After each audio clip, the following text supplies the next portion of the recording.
If you get there before God does, it doesn't make you early, it makes you wrong. If you outpace grace, you're not ahead of God, you become behind God. Very good. And so many people are like trying to get God's thing without God's timing. Hey, it's Rich, and you're listening to the Mature Me podcast, weekly content devoted to all things life, leadership, culture, and faith. Thank you for taking some time to tune in. Make sure you subscribe and follow us on all our social channels so you don't miss a thing. Let's listen to today's episode.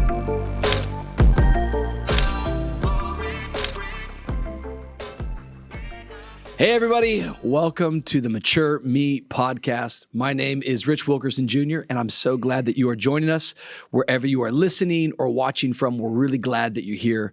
Do us a favor, go ahead and like this, share it, subscribe to the channel, leave us a comment. Let us know where you're watching from.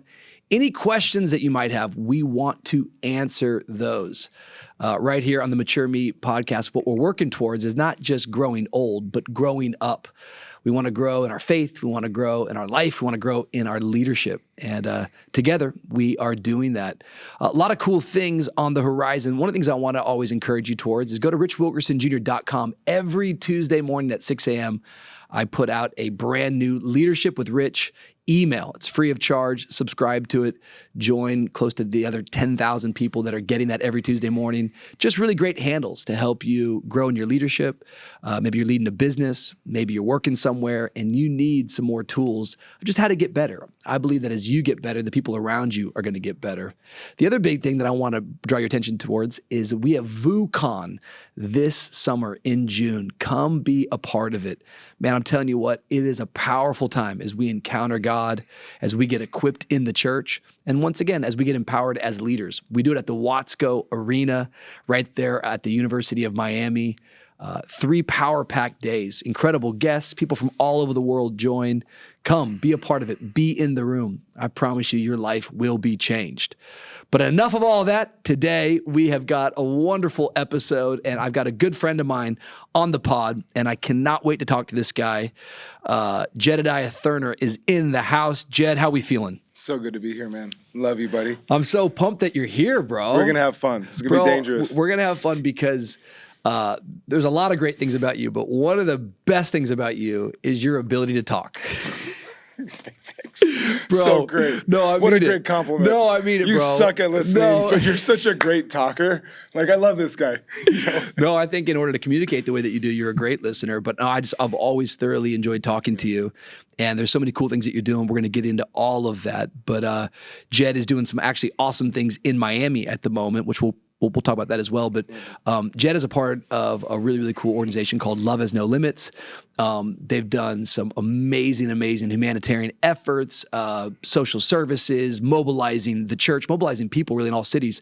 One of the coolest things that you guys are known for is what you guys did, I think back in 2020, which was the Freedom Experience with Justin Bieber at the SoFi Stadium. I mean, to this day, I still see the clips from that. So dope. Absolutely crazy. But let's kind of maybe, before we get to all the things that you're doing today, let's kind of go into a bit of your story, because I think your story is really, really interesting, and we'll kind of use that to kind of talk about maturity a little bit. But maybe just tell us about growing up, where you grew up, and how you got where you are today. Love it. Yeah. So I grew up a pastor's and a missionary's kid. So I was an MK and a PK, lived in 100 homes before I was 20 years old, which is not preacher's liberty. That's for real. I was born in Seattle, never claimed it till the Seahawks started winning, lived in every Hawaiian island but Kauai. Never claimed it till it. Ever. Like, no. Remember Steve Largent?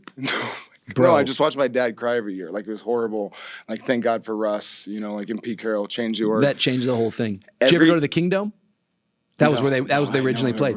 No. Those were good times. I didn't like Seattle for like 18 years. I'm from Tacoma. Stop. You know that, don't you? I kind of. I was born in Tacoma in 1984. Your neighbor. We're all from. I was born in Des Moines. I was born in Des Moines, and people go, "There's no hospital there," and I go, "I know. I was born in a waterbed." Facts. My parents were like Holy Spirit hippies. I was born in a waterbed. There was like anointing oil. They had tambourines. Your mom gave birth to you on a waterbed? Yeah, in '82. Like, she was an early adopter. Like, no one was doing that yet. I just love that. Yeah, in '82. Like, bro, it's so good. It's just too early to be doing that home stuff, Yeah. right? Like Waterbeds are nuts, bro. That was such a rage. Just you so wonder, I was like, crazy on the waterbeds. I wonder what company like made, millions or whatever it would have been. And like, waterbeds. did they pivot? Did they go into like, It was such a great was pitch, Tempur-Pedic too. a waterbed company before? They Who knows? 100% grew out of that. I will say, when you move and live in 100 homes and you take waterbeds with you, Oh my gosh. like it was the worst part of our life was trying to reset up this waterbed. Like you're draining it, you're building out the wood, like you're rehammering it. Yeah, so 100 homes before Bro. is 20, every Hawaiian Bro, island but Kauai, every waterbeds. city in Maui but Hana, Tahiti, New Zealand, Costa Rica, Nicaragua, lived in Miami when I was 14 and in Michigan. And then when I got control of my life. And why were you guys moving that much? Because your dad was doing Yeah, they missionary. planted 9 churches. It was a massive like small group movement at the time. So like every 3 to 4 months, like they were just, to be honest, they were just willing to do it. Like what I respected about them is there were those people that would say yes to anything that God was asking them to do, and it looked crazy, So we lived all over, and we also had, I think the mentality back then was also like give everything, have nothing. I don't want to say my family was poor, but there was definitely a poverty mentality. Like we never owned anything. We never owned a car. We never owned a home. My mom went to college, never graduated. There's 5 kids, 2 parents, so there's 7 of us. No one went to college and finished. None of my siblings did any of that stuff. And by the time I got off the rock and got a football scholarship, I went to college basically just wanting to not be poor. Like I just remember being like, I just want to do is just like make money and own stuff, and like buy things. Do you think that do you feel like you resented your parents? Never. Never. No, like what But I you resented being I poor? would just say for everyone who's got ministry parents or just parents, period, most people are just doing the best they can with what they know. So like my parent, there was nothing bad about their design. Like someone gave them that script. Someone said like, think this way. So they're doing the best they could with what they knew to be true. Like their version of Revelation, like that's what it was. So no resentment. I mean, I definitely wish, I wish someone gave them a different mindset earlier. Like I wish we had a different mindset, but I went to college and I'll never forget I met Where'd you go to college? Azusa Pacific University. Oh, come on. Yeah, APU. yeah. I got accepted to APU. Doubt and it. then my dad says, Yeah, you know what? absolutely doubt it, by the way. This is totally It's hard true. to get- Yeah, it's not hard to I'm get like, into. doubt it. It's hard to get in. No, it's not that There's hard only to get a few into. people that go. But I lived in Miami and I wanted to go to Azusa Pacific University because there's only a couple like cool Christian schools, right? Exactly. And this one's like in Cali. So I'm like, Dad, I want to go to APU. Applied, got in. And my dad's like, guess what, son? There's no way you're moving to California. And I'm like, what? He's like, yeah, you can go to school in Cleveland, Tennessee at Lee University. Stop it. And I'm like, I don't want to. Is that where you went to school? I went to school at Lee University. That's awful. But But not the- the school, Cleveland, Tennessee. Yeah, but I God love bless- you guys in Tennessee. we love but Lee University. cut God this out. bless them. But I end up going. I'm so mad at my dad. I'm like, Dad, you're the worst, man. Like, I want to go to California. Yeah. But then 2 months later, I meet this girl named Dawn I Cherie, knew it was coming to a love And, story. Is this the Notebook? and I meet her, and I'm like, where are you?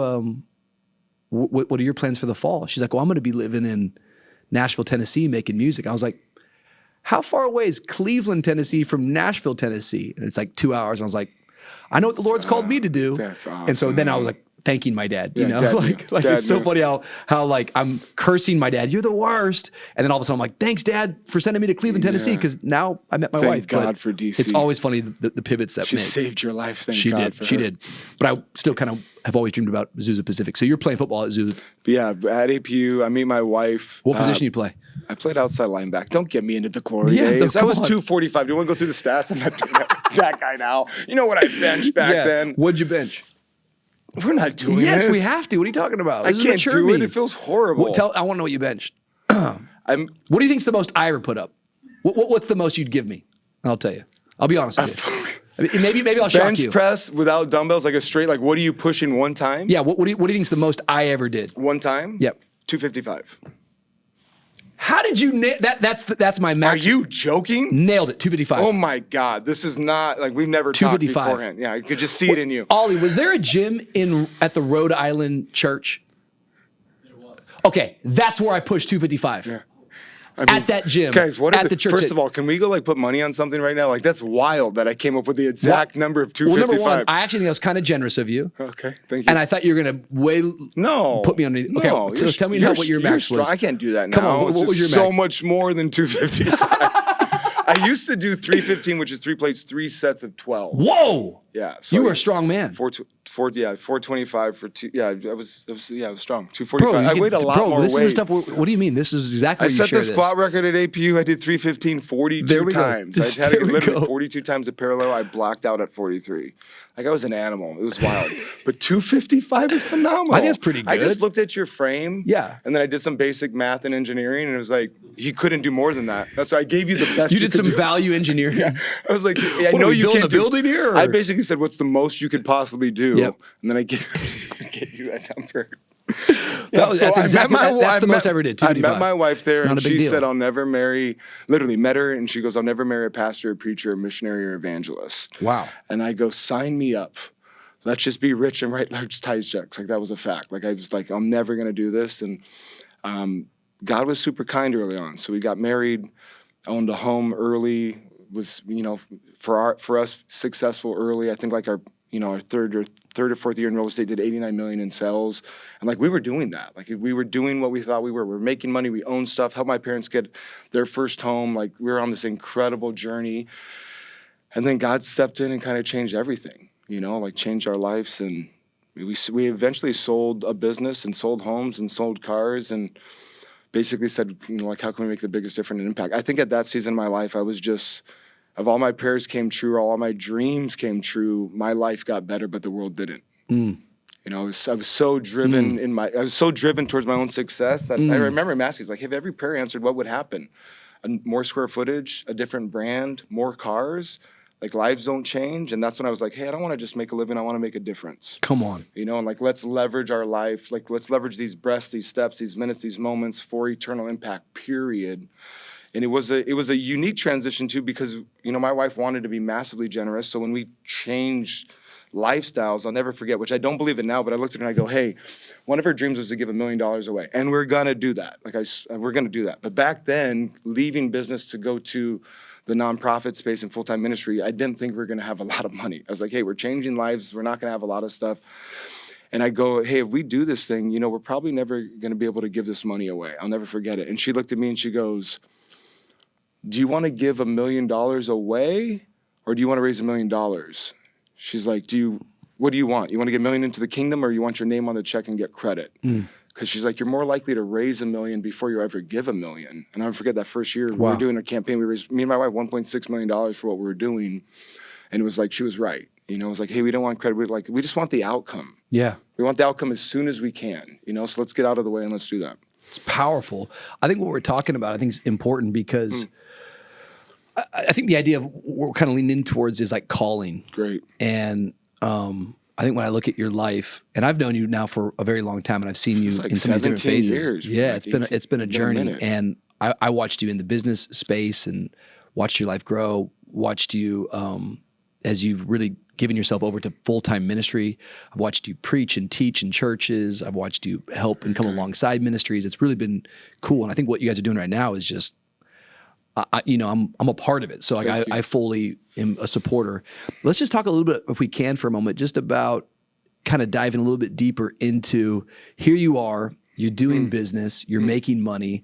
I think you have some great language around like, hey, if God answers all my prayers, is that going to change the world or is it just going to change my life? That's right. I think a lot of us live in that orbit. Like everything we're praying about is just like for me, as opposed to God, what is it that you want out of me and how do you want to use me?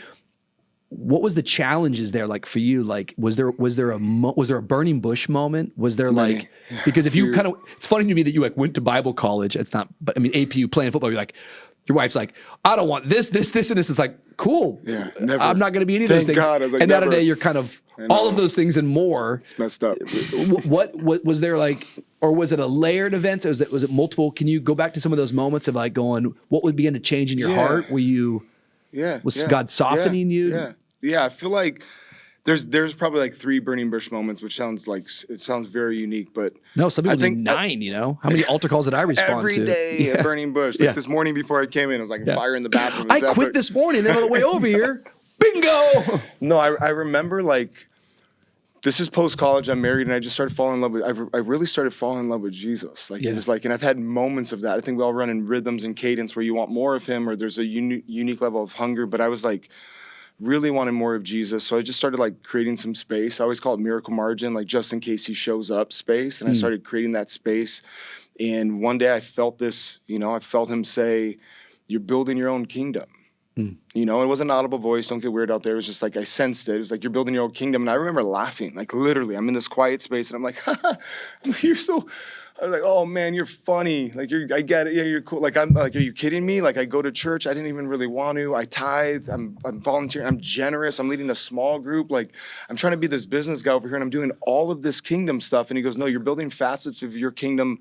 You're building facets of my kingdom around you as king. Wow. He goes, so everyone thinks you're building my kingdom, but you're on the throne. You give me 5 minutes in the morning, you give me 5 minutes at night, and you're calling the shots. It's your capability, it's your capacity, it's your strength, it's your skill set. I'm not leading your life. And I remember I was like, so what do I do? And he's like, I just felt this like, just wait for me. It was like, just wait for me. So for 30 days, I'll never forget, 30 days, I just sat around. Like this is like 2007, like I was just putting music on. I didn't know what to do. Like I was just like reading the Bible. YouVersion was out yet. I was just like, And the 30th day he showed up, and then he like showed up every day for like a year. And I didn't do a lot of work that year. Like, I mean, we still made money. My wife thought it was cool for the first few months, but I was like singing around all day, like just crying and playing the guitar and I don't play and singing and I don't sing. And everything was still working. But that was like 1 year, like where I feel like he was working on all my church hurt, my issues with pastors, my pride, like all of it. He was just doing surgery, like out of that 1 year. Was that a peaceful time or was that confusing because you didn't know? I think for my wife, like it was weird. Like I got to be honest. I mean, it was like I was hanging around in pajamas a lot, like crying every day. Like I had a lot of issues I didn't know, but he did surgery on me. And I think in that whole journey too, like once you start making him the point and you making him the king, like it redefines success. I think what's so, like when you think about mature me, I think what's so significant is how you define success determines what matters to you, what you measure, and what you move towards. Like if success is 10 different things, but what it should be, like that's going to be the manifestation of your entire life. So I remember in this journey of just falling in love with Jesus, wanting to give him everything, is like we had to redefine success. Because success was owning stuff, building stuff, being known, getting credit, innovating. That was what success was for me, doing something no one's done. And then like very simply, God and I would say my wife reduced success to simply one word: obedience. Very like good. The definition of success for every believer should be one word. It's just obedience. He's, when we get to heaven, he's not going to say, well done, good and financially blessed servant, or good and famous servant. He's going to say, well done, good and faithful servant, obedient servant. What's the good news is that everyone could be irrationally, illogically successful every day simply by obeying God. So the question is not does it look good or glamorous or big or great? It's, are you obeying? Did you move here in obedience? Are you dating them in obedience? Are you doing that in obedience? So every day, everyone could be a phenomenal, outrageous, smashing success simply by obeying God. But if you don't define success as obedience, man, you're going to chase a lot of other things that are going to leave you empty. I think about that. I think it's Mother Teresa who said, my goal is not to be successful. My goal is to be faithful. And it's like, dang it. Well, I got it from her, guys. I didn't know. No. You're like actually, Mother Teresa said that. Like, thank you. Thank you. No, but it's such a powerful concept because what's so interesting about the gospel and everything about calling is it's more often than not very, very simple, but always being reminded that simple is not always easy. Simple is usually very difficult and hard, and God's calling for us. I think sometimes we're like, what is it? And we're trying to like pinpoint it. I've felt like in my life that calling usually comes and finds you. It's good. Many times calling summons you. So many different things that I find myself even doing today. If I was to tell the story, it's almost like you stumble upon it. It's like you kind of just do the thing that's in front of you, and then God begins to add to it. And if you'll be faithful what's in front of you, it's amazing as he grows the things around you. I think where so many people get tripped up or lost is probably their definition of success. Oh, this isn't happening fast enough. Right. This isn't being celebrated enough. This isn't big enough. And all of those things are results. Those are not the things that God called you to. And if you would learn to take the small step of that's right now in front of you today and be faithful with it, watch as God will grow it. And you kind of, it's always like in looking back, you're like, whoa, God was in that the whole time. Like sitting in your pajamas singing a song, you're like, now it's like, you've gone through it and always going through something. It's like, oh, I never shared that publicly either. Like, I'm like, hey, that was like the. But I'm saying it's really interesting because I think people today, we're going to get to like where you're at today and what you're doing. but they wouldn't know that part of the story. Right. And that part of the story in it can feel very, very confusing, but you don't quit in there. You don't give up in there. You don't make that the definition. You're not like, hey, we're going to stay in this state forever. It's the process of coming through that things get more and more clarified. But if we're really being honest today, there's some area right now today in your life that's like, I don't know how that's going to play out. Right. I think you get stronger in trusting in God of going, man, I know enough about God. Right. There it is. I know enough about God that he's been faithful in the past. He'll be faithful again in the future. Exactly. I think our challenge with that model of success, period, let's just be honest, all of these issues are we don't trust God. Yeah. Like every like, what's all our real challenges with pursuing our faith or living this life? It's basically like we really don't trust him. We really don't believe he's going to be as good as he can be. And I mean, even think about that journey looks, I mean, there's so many seasons that I would say it didn't look successful to anybody. Like anyone, I mean, when we moved to Michigan and sold everything and that whole journey, like no one was like, go do that. Like everyone was like, what are you doing? But our model was success. But what I've learned in that patience and pace with Jesus is that if you get there before God does, it doesn't make you early, it makes you wrong. If you outpace grace, bro, you're not ahead of God, you become behind God. Very good. And so many people are like trying to get God's thing without God's timing. So they're building it in the flesh instead of building it in the spirit. And what you build in the flesh, you're responsible for. But what you build in the spirit, he's responsible for. So I personally don't have time in my life to do good things that are not God things. Like I'll be in rooms and, share maybe this crazy idea. And I go, guys, if this is just good, let's get the heck out of here. I don't have time for a good idea. I can't steward that. I don't have the capacity to carry my good ideas. The stuff we're doing needs God to show up and God to do it. So it better be God's ideas because I can't sustain it. Like we can't carry all of this stuff. And I think people don't see it that way. It's like they're out trying to, like God gives them a dream or an idea and then they're just running to that dream instead of running to God who gave them the dream, right? So for us, it's like, let's just stay in that same rhythm of grace. Like if I get one step ahead of him, it's not going to look good. You're preaching now. We just woke up. Yeah. We just woke up. I think that it's been an interesting year for me. Like I turned 40. We purchased my dad's building that he was at for 20-some years. Good, by the way. My dad is going through cancer at the moment, myelofibrosis. 43 days in the hospital, came out, and then just the other day got readmitted for some kidney stuff. And so I went and visited him just 2 days ago, and we're talking. And he said something to me. I mean, he always says, profound things to me. But my dad. My dad's like a fun guy, and best human. My dad's like best human. My dad's so interesting because like he doesn't have a bad day, or if he does, he doesn't show me. So it's like you're sitting there, and it's like, "How you doing?" "I'm great." It's like, "You're not great, man." But we were talking, and I think it's on this point. He was saying, Rich, so many different times when I would come up to these moments when there was so many problems or so many challenges, I didn't know what to do. And this is how he said it. It's so good. He would look up and say, God, you got a real problem on your hands here. So great. And I thought it was powerful, which is, God, I didn't call myself here. No. God, you called me here. The finances, the thing, it's like, this is on you. So what are you gonna do? And it just really spoke to me about the idea that like, we're just the conduit. We are just the tool. We're just the instrument. I wrote this song last year with my friend Luke called Use Me. And my favorite part of the song is this last little verse that we wrote. And it says, it's just the anointing. Don't be impressed.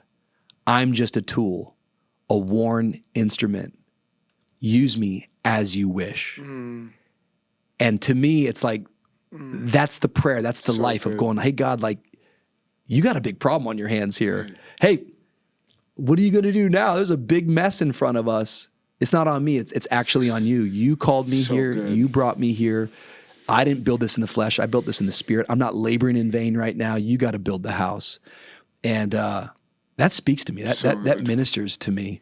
For you, talk about coming out of that.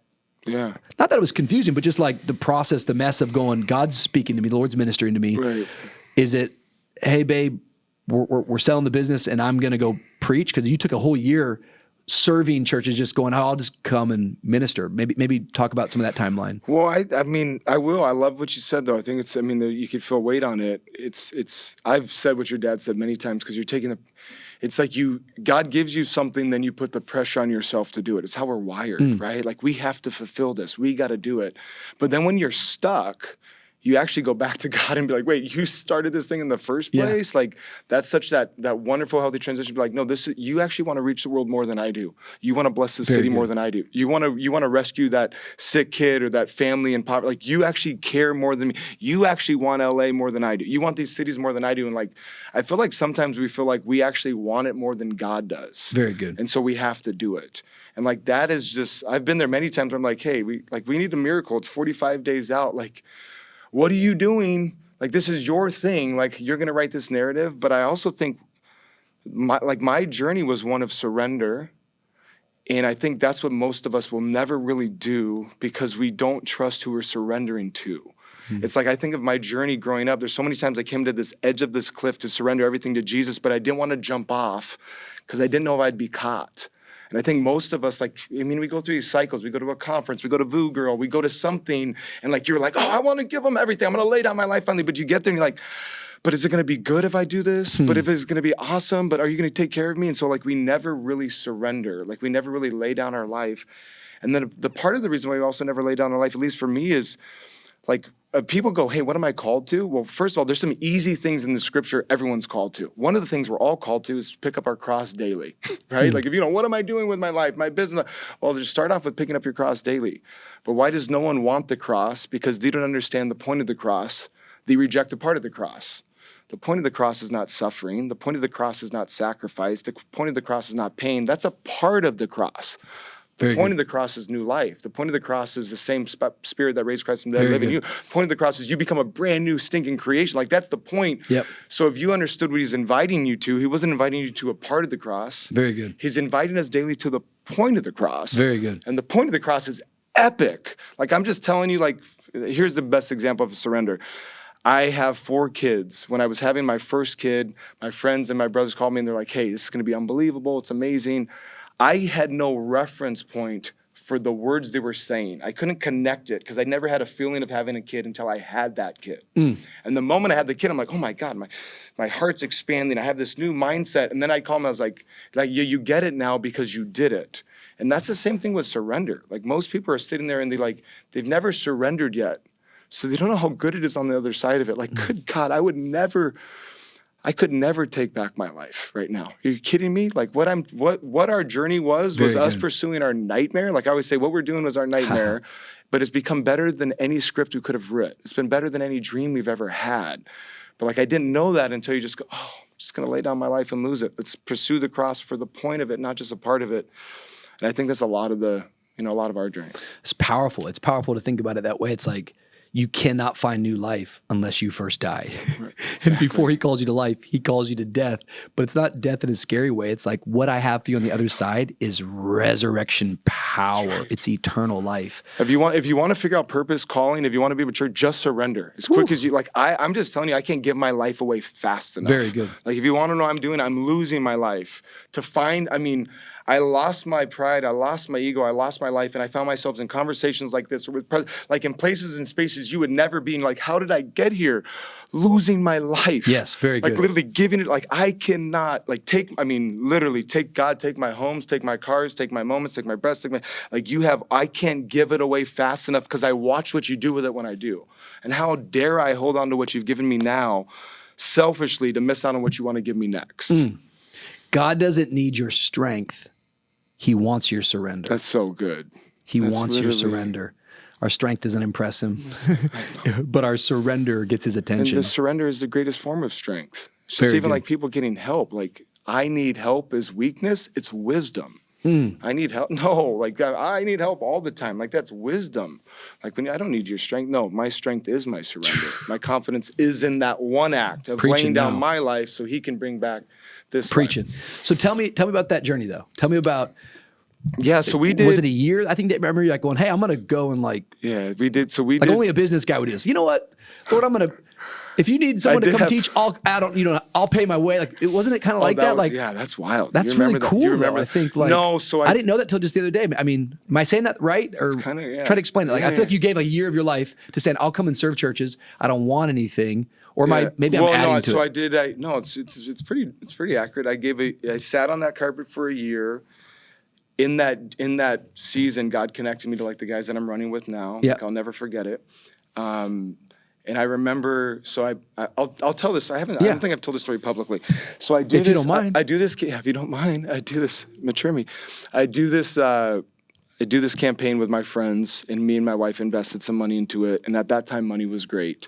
And I'll never forget, like, we had been on the like just funding side, but not in front ministry side. Yeah. And this was about to be the pivot. And the moment I got married until this moment, life was easy, made more money every day, every month, every year was wild. I remember like getting my first $60,000 commission check. Yeah. Like keeping that on my wall and being like, this is crazy. And the moment we moved to the other side of it, like there's a legitimate attack. I'm in a lawsuit with a waste company. Me and my partner are having a split. The money that I was going to give, I now need. We had a highly leveraged life. So I'll tell you guys two crazy weird stories. Yeah. So the first one, I was like, hey, I needed to give I think it was like $20,000 left of what I said I was going to commit. And I needed every dollar of it. Like I needed my own money now. I actually had money frozen in this lawsuit. It was like just like the craziest circumstance. And I'm praying that morning. It was me and my wife. And I instantly go into like this, it wasn't like a deep vision, but it was definitely a vision.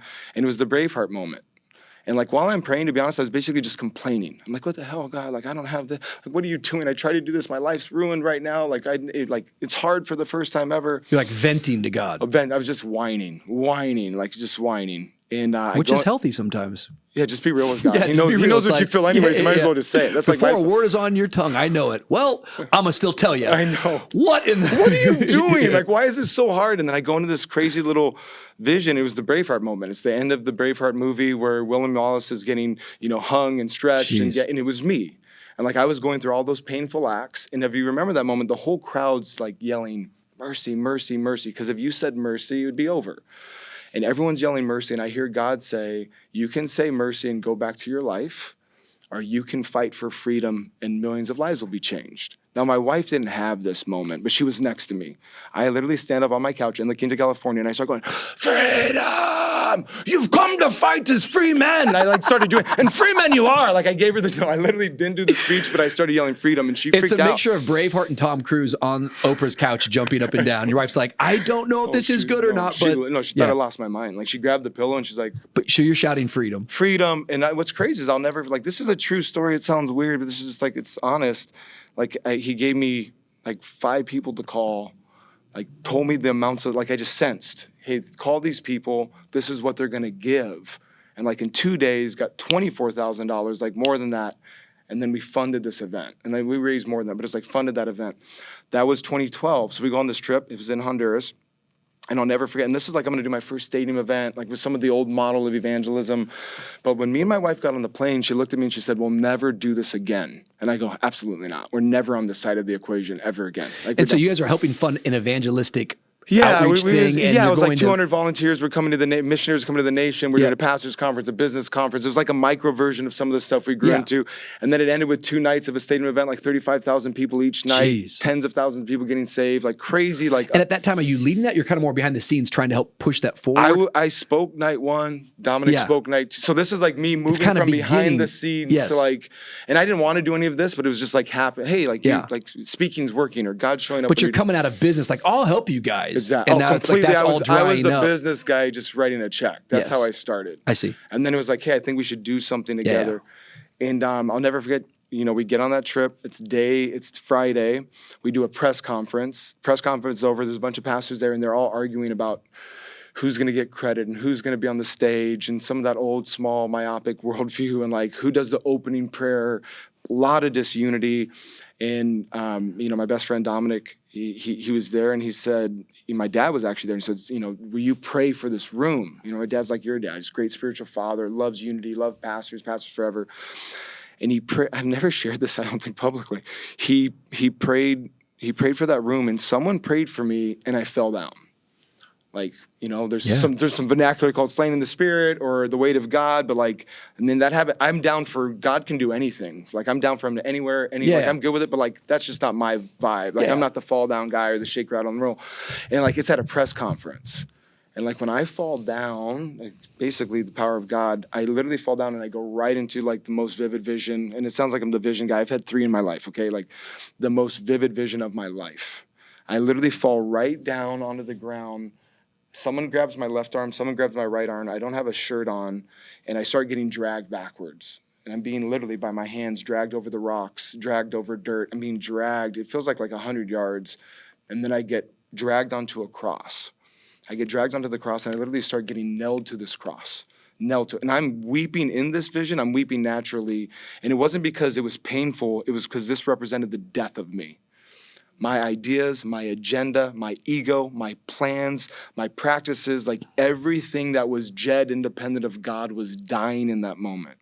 And then as I'm sitting on this cross, Jesus literally begins to descend from heaven in the shape of the cross. His hands are already pierced. I mean, I could see it right now, Rich, from the clouds, and he's coming all the way down to me. He's already been crucified. He comes right to my face, and then he comes right into my body. The moment he becomes in my body, my heart begins to beat, my blood begins to boil, the cross begins to rise, and it settles into the ground. And as I'm hanging on, this is so weird. I'm hanging on the cross. I feel this filter come over my eyes. Like I knew these were my eyes, and I open my eyes, hanging on the cross, and I see millions, hundreds of millions of billions of people. I see it was just stacks and stacks and stacks, like just forever stacks. It was basically all humanity, everyone that was going to live, everyone that has lived, everyone. And then I hear Jesus say, this is what I saw when I was on the cross. He said, I didn't see my mom and John, the crowd, the critics, the crucifiers. I saw all of humanity. And I laid down my life so that all of humanity would have a chance to choose me. And Jedidiah, you're going to lay down your life so that millions of people will have a chance to choose me. And I got out of that thing, and I'm weeping. And then we go to a mayor's office, and I'm literally weeping in between photos and shaking hands and cried. And we did that first stadium event. I'll never forget. 30-something thousand people, like over 10,000 people made a decision for Jesus. It was wild. I mean, honestly, a 4-year-old boy who had never walked in his life walked for the first time. Like, it was just a crazy night. Wow.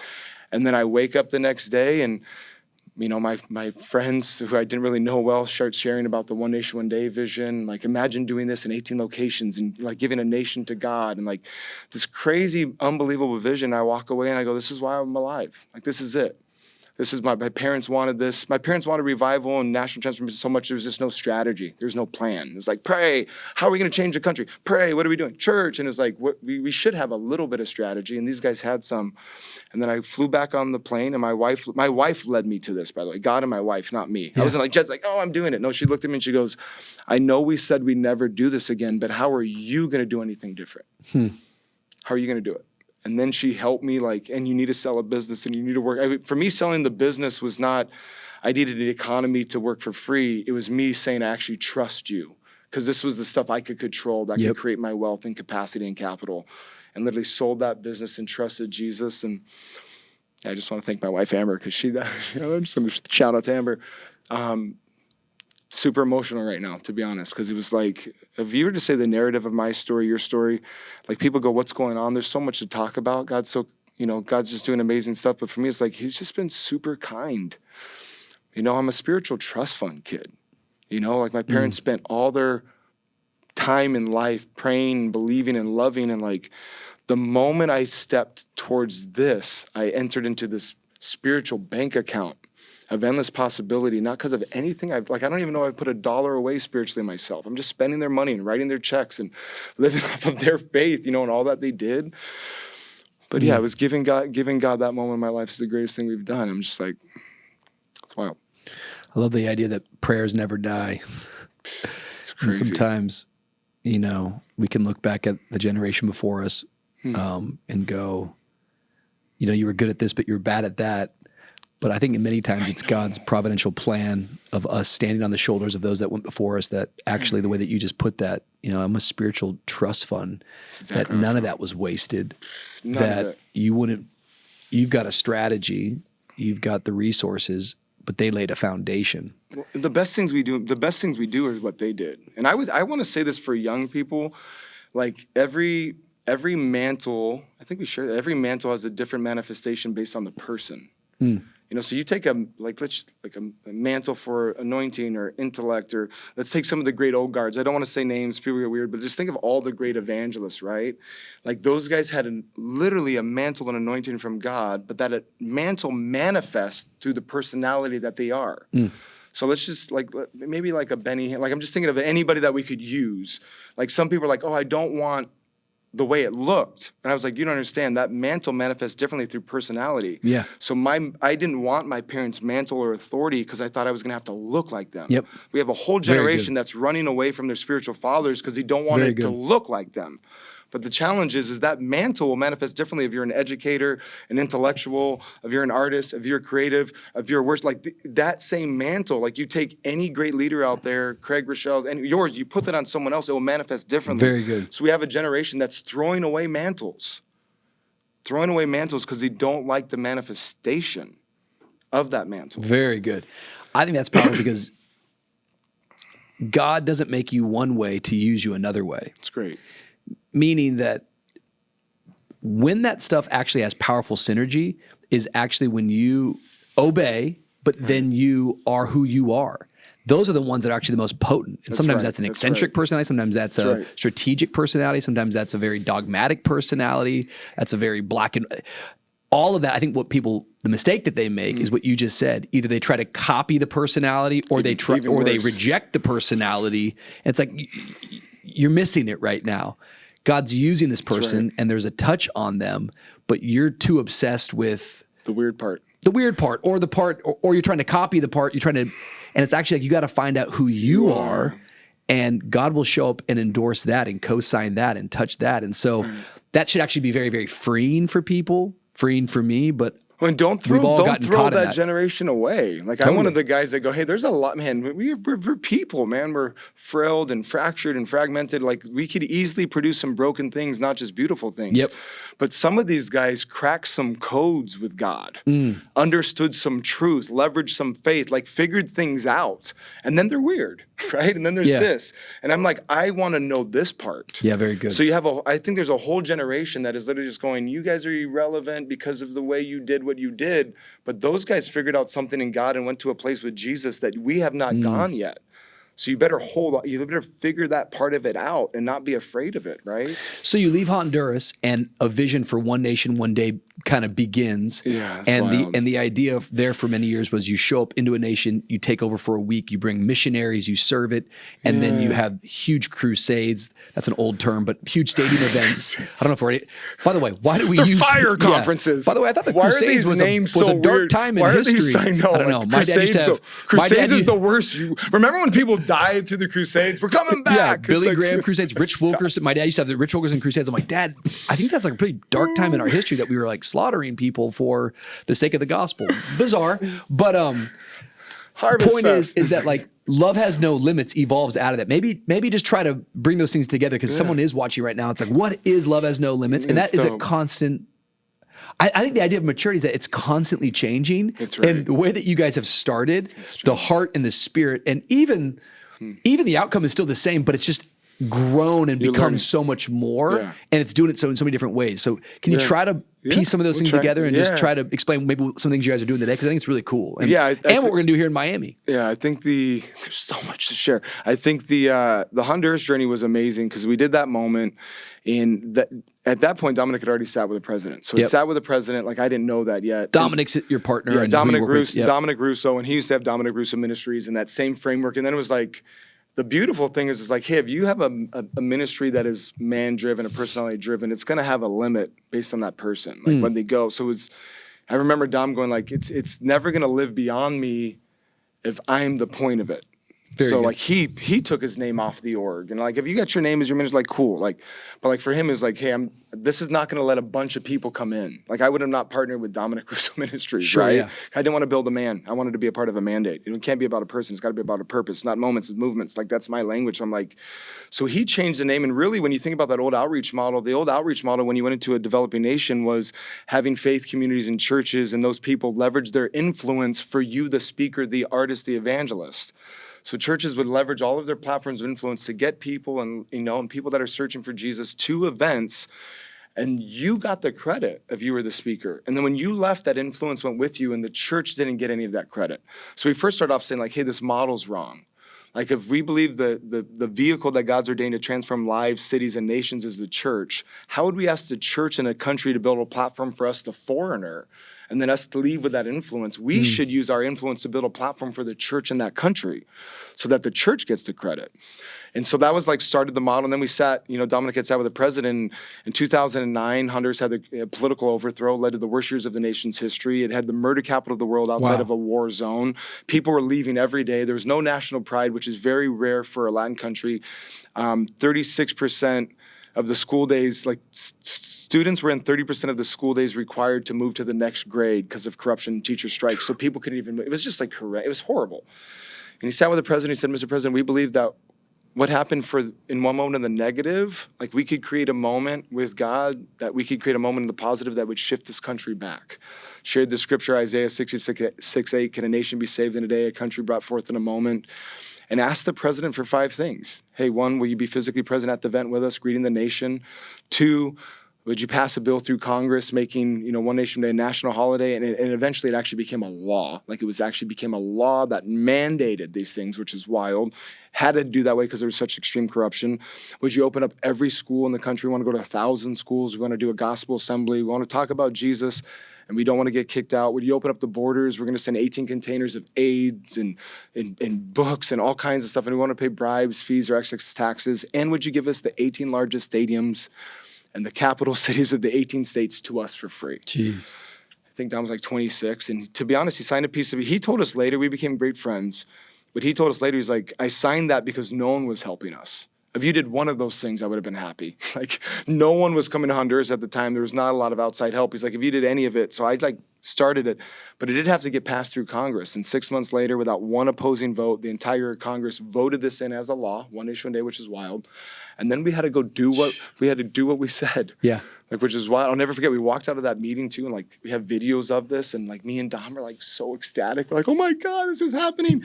And his father-in-law, who's also a phenomenal pastor, put his hands on our shoulders, and he goes, hey boys, I know you're really excited about what the president just said yes to, but do you know what you said yes to? He's like, you just said you're going to bring 2,000 volunteers and missionaries. You've never brought more than 200. You said you're going to ship 18 containers of aid to the country. You've never shipped a container of aid. You said you're going to do 18 simultaneous events on the same day. You've never done 2 simultaneous events on the same day. I remember feeling the weight of the world, and God delivered everything. I mean, I remember we chartered that 747 because we maxed out every commercial flight in the country because there's not a lot of planes going in. We put $1 million on this plane, had no money as an org. That was all of it. And found out you can't land 747s there. I'll never forget, wait a second, you can't bring that Atlas airplane here. These are all Category 5 airports. You need to have a Category 7. We went back, okay. Yeah, we went back to the... Can you get a Category 7? We went back. No. We don't have an airport. No. Okay. We'll million's non-refundable, right? Yeah, we're screwed. So we went to the president too, and we're like, hey, we need this to be a better airport. Can you add emergency response vehicles and pour asphalt and extend the runway? And they did. They moved it to a Category 7. So we landed not 1, not 2, but 3 747s on that single day in that country. It was wild, right? 2,000 volunteers came in, 18 simultaneous events at the same day, 550,000 people crashed these stadiums, and we don't advertise one man or one band or one purpose. It was literally, do you want to be a part of a new country? It was literally for becoming a citizen of a new nation, which is just wild. That was the model and the mandate for that.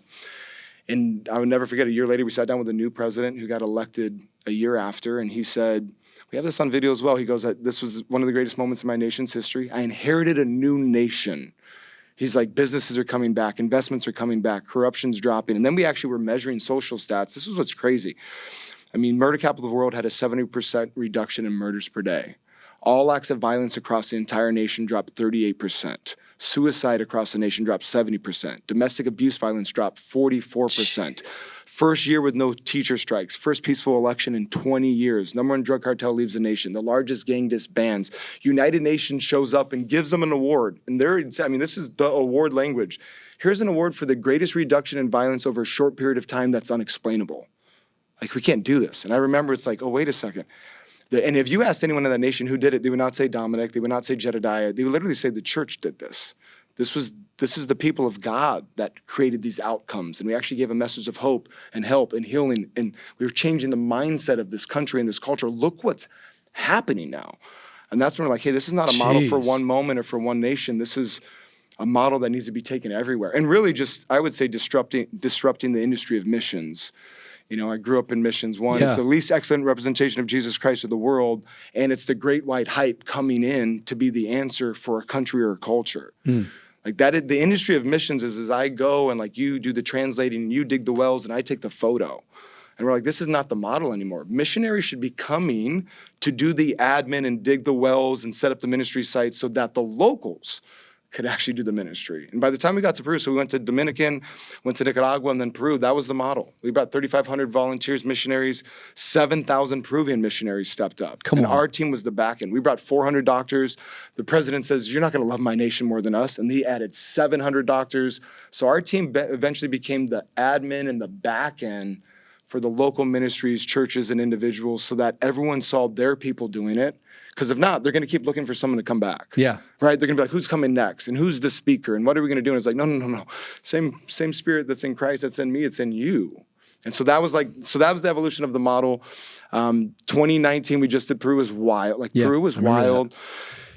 Like, because it was right. I also think the model was becoming pure. Like we kept tweaking it and changing it. And I mean, I'm sitting there and there's 86,000 people in the Monumental, and that was one of 12 events all at the same time.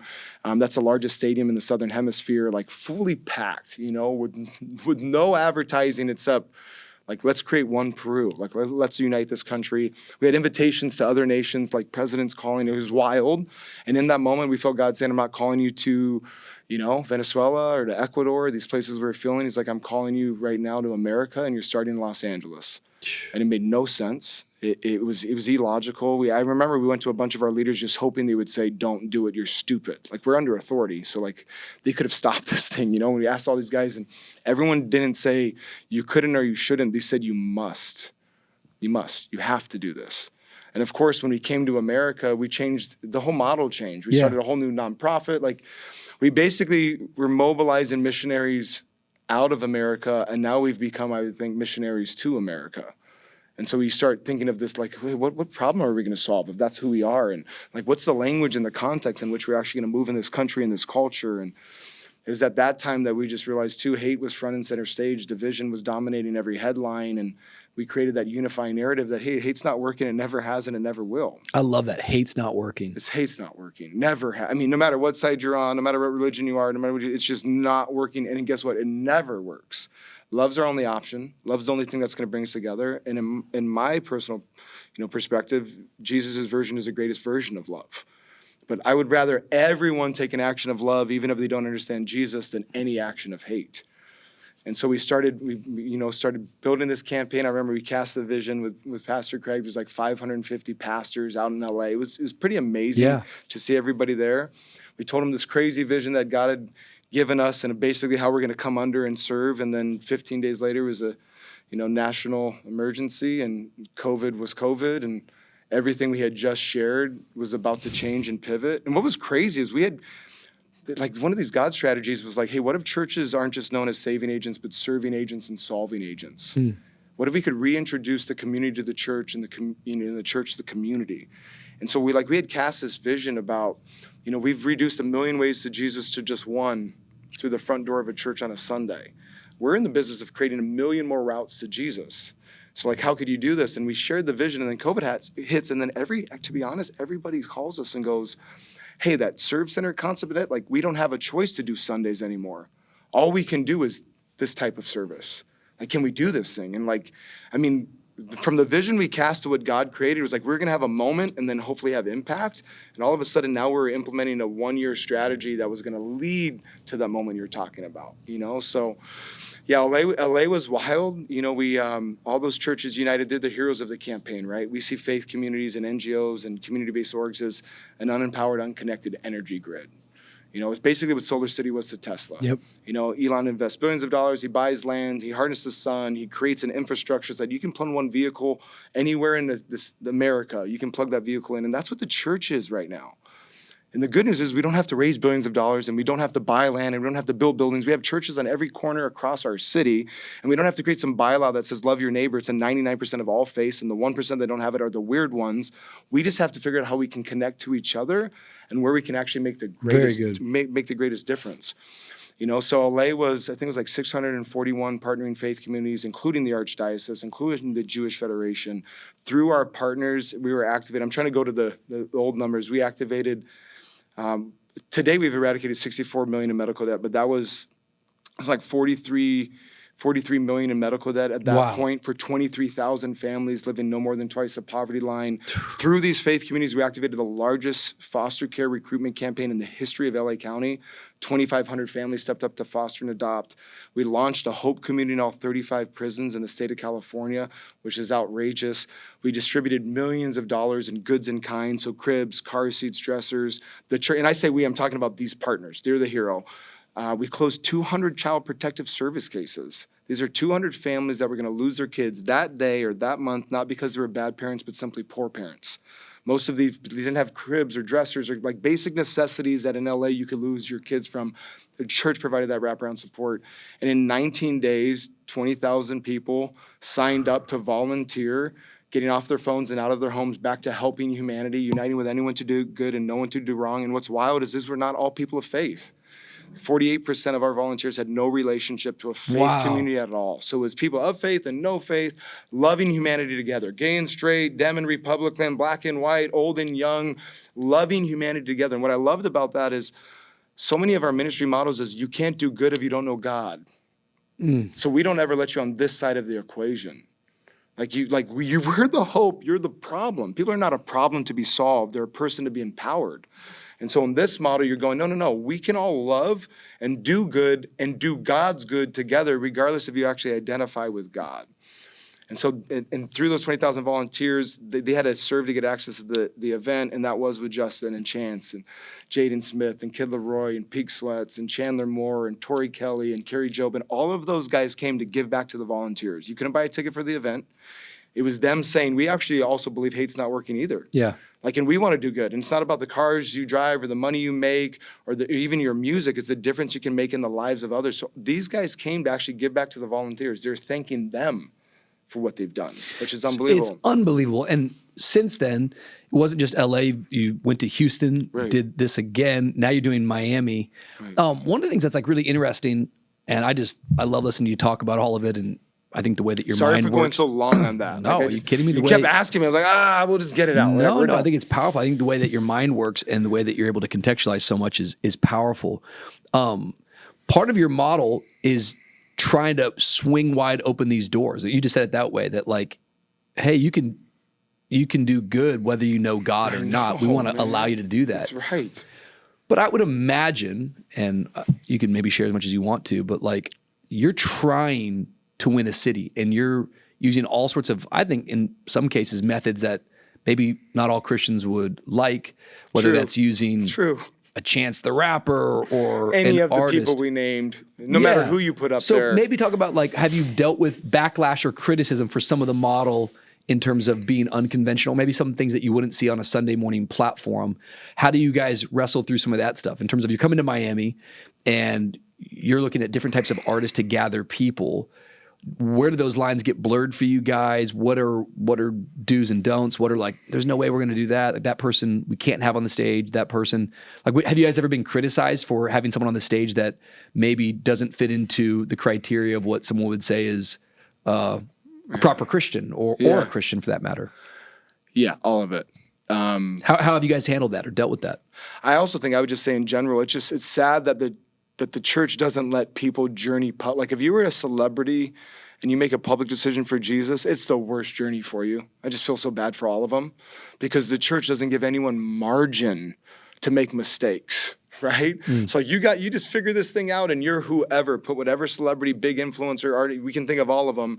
And then suddenly we just start criticizing and judging and assessing. And are you doing these principles? Are you doing the practices? And like, bro, there's no like if we did that to everyone who walked into our churches, like everyone who comes in, like just broken and hurting and ugly and whatever that is, and go, wait, now we're going to watch you every day and like assess what you're doing and like hold you accountable.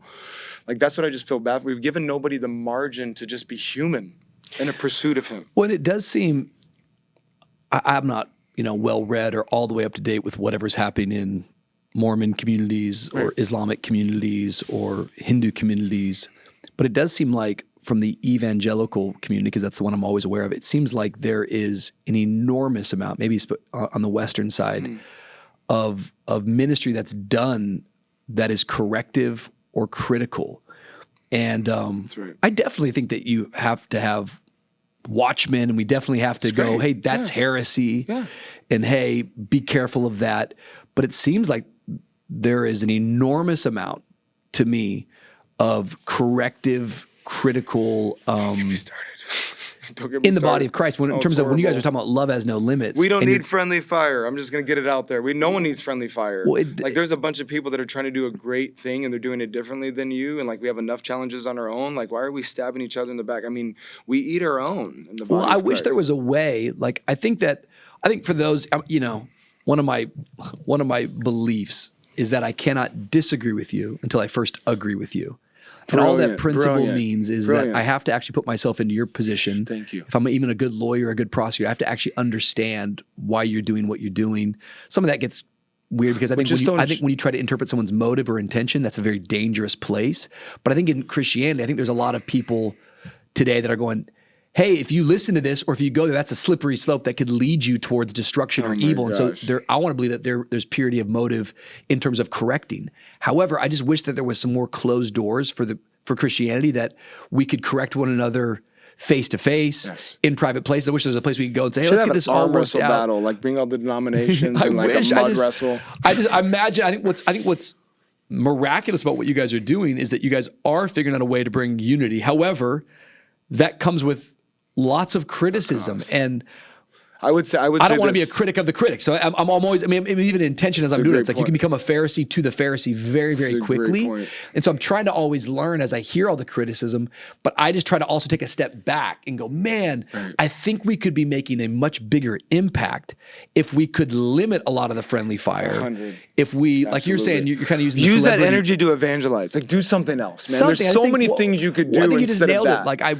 there's a lot of friends of mine that are in the public space, and I think it's almost scary to come out and say that you're a Christian, because as soon as you do, this is dangerous for me. I'm being honest. Well, now you're going to get attacked that you've said too much, that you are too much, and so it kind of lives people to living more limited and afraid.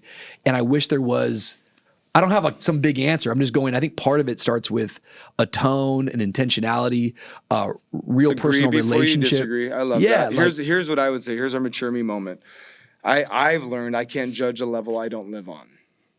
Like there's so many leaders, like you've been in proximity to leaders that, hey, it's a difference when you have 1,000 people in your church and 23,000. It's different when you manage a $10 million budget and a $50 million budget. It's different when you have podcast interviews, but like there's so many different levels. It's different when you're at this level writing scripts in the industry or built, like there's all these different levels. And what we do is judge levels we don't live on. I always say, listen, don't throw rocks up because they always come down. Like if I'm casting rocks at these people, they're always come down. And then to be honest, if you don't know them and if you've never been there, stop talking about it.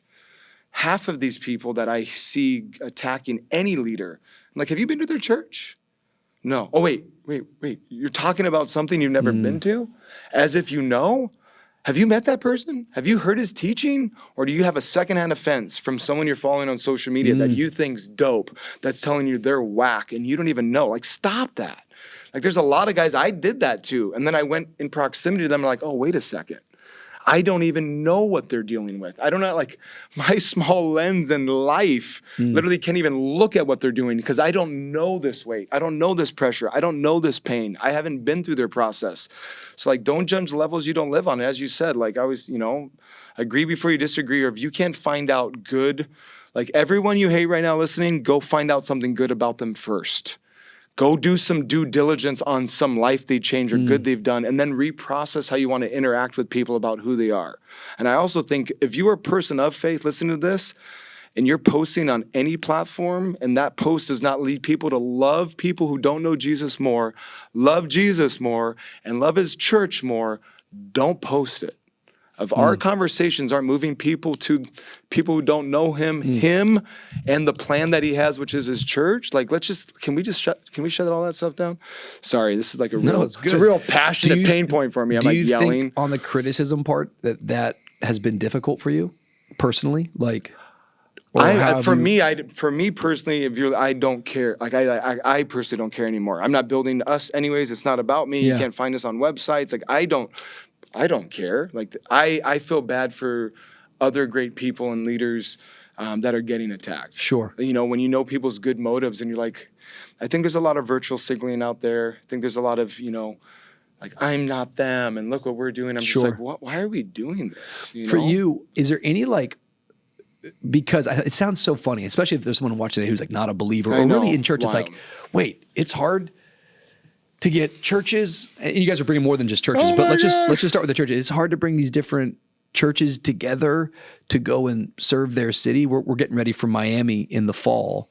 And I think at the end of 2023, you guys hosted a pastor's breakfast, and I walked into it blown away in the city of Miami.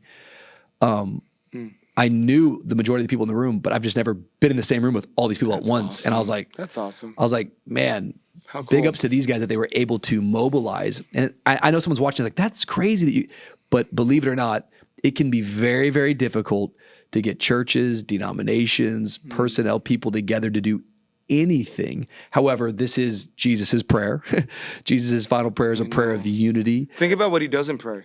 Yeah. He doesn't pray, I pray that everyone would be healed. I pray there'd be no war. I pray there'd be no famine. I pray there'd be endless peace. I pray there'd be endless prosperity. Like he, fully God, fully man. Like this is like a fully God, fully man prayer. And then he's done with those and he's only God after this. Come on. And he's going to make sure this is recorded in scripture forever. And these are his words. And guess what? He's not coming back unless his prayers are answered. Hello. And literally all the things he can pray, he goes, I pray for unity. Pray for unity. I pray for unity. That they will know me and know you by your love. Wow. The hope That's right. of any community is found in the believers of that community. That's right. The hope for any That's right. community That's is right. found in the believers of that community. That's right.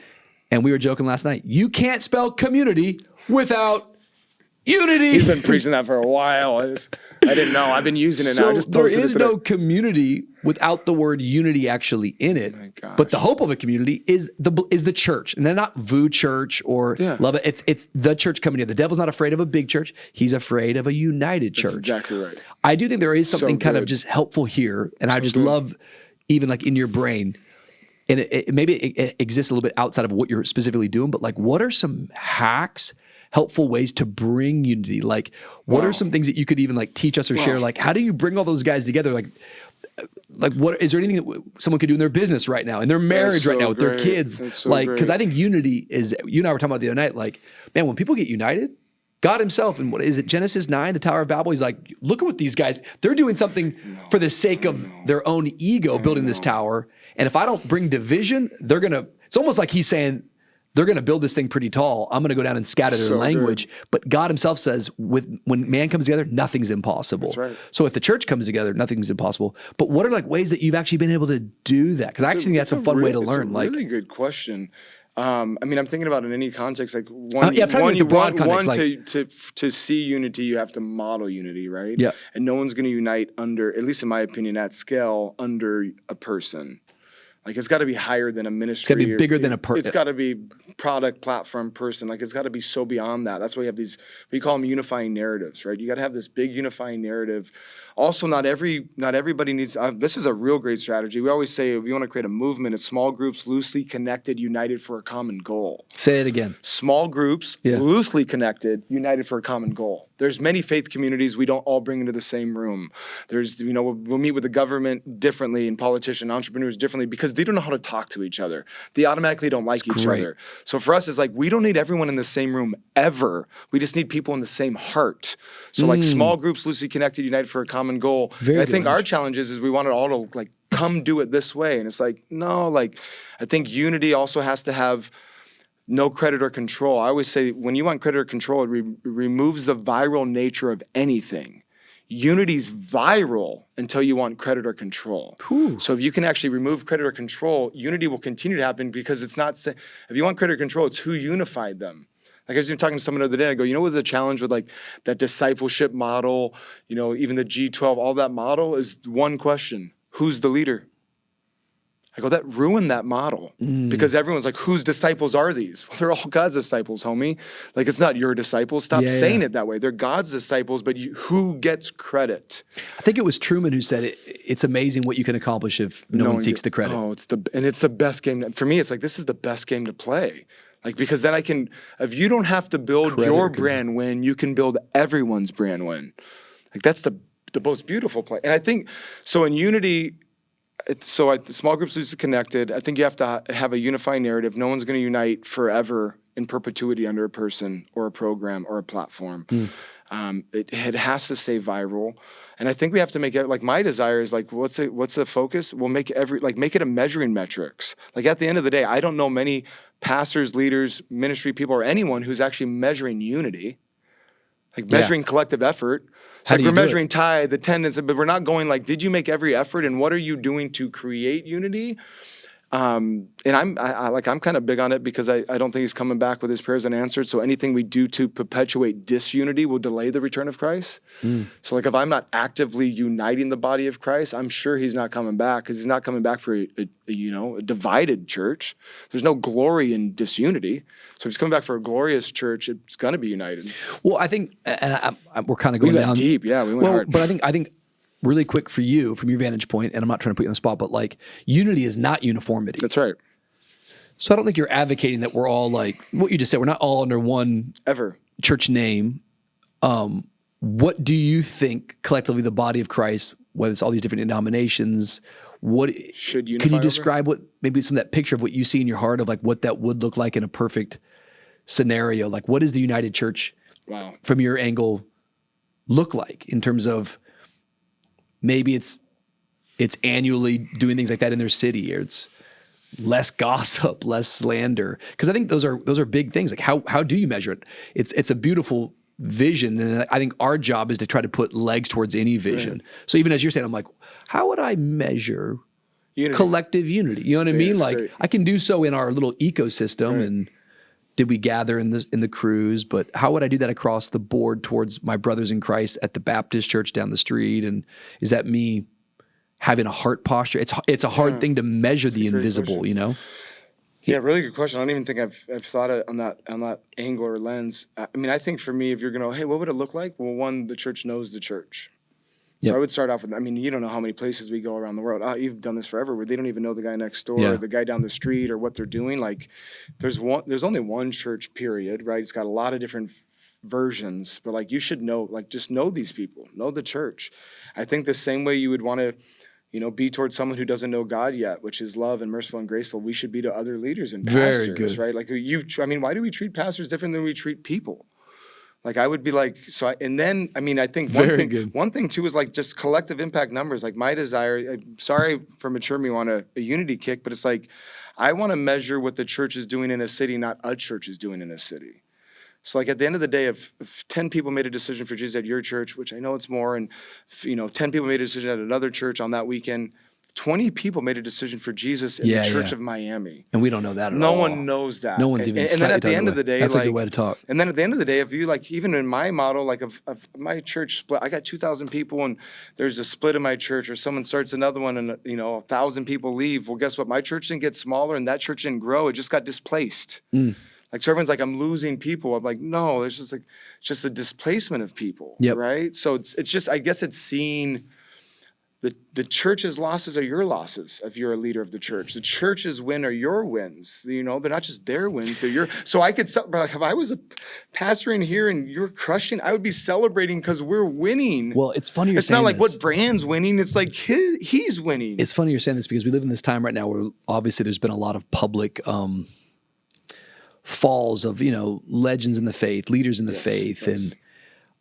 And I'm never, and I'm not saying there is somebody out there, but like the kind of people that are like, I told you so. We always knew it. I hate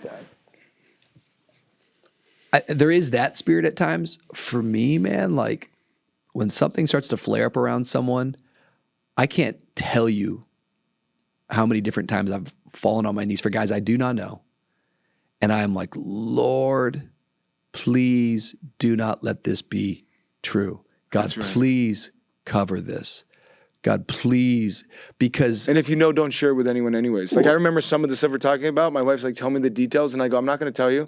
And she goes, why not? And I was like, because I want you to have grace for that person when they get restored.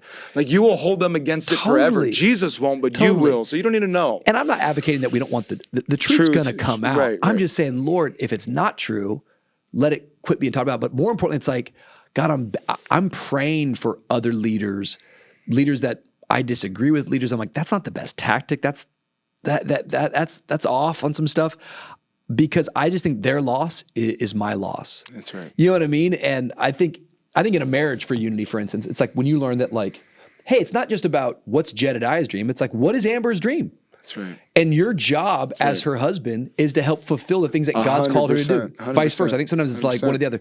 So like for me, Dawn Cherie's, we just had this big event not too long ago called Voo Girl. It was wild. By the way, I had nothing to do with it, but we made it. We filled out the film over I'm taking Jesus. credit too. We did Voo Girl. And it's like any loss that she has is my loss. right. She is me. I just feel like the church, part of that, as I'm asking, it's like, I think a heart that is united is like, man, I'm grieving over any fall from grace. Right. I'm grieving Right. over any public moral failure. I'm praying for guys that I disagree with. I don't want to, there's guys that criticize what we're doing, like I want to go to bed at night. They're not my enemy, but Jesus told me to pray for my enemy. I want to pray for the person who's criticizing me. I want to try to keep a humble heart and a united heart going, Lord, this is your church. These are your people. I think you just said that in a powerful way. Like sometimes we can have more grace. We have a lot more grace for the lost person than we do the person who's just even started the journey of faith. Like, as soon as you're it's in, easy to come in and say yes to Jesus, but after that, we're going to hold you accountable for everything every second, right? Tell everyone real quickly, like Miami is starting to happen. What's happening in Miami in the fall? I don't know if all the dates are all the way settled, but we can tease enough of it. Like, yeah, well, as a movement, we're definitely coming to Miami. As a movement, we're focusing on the 5 largest cities in America. LA, Houston, Chicago, New York, and Miami.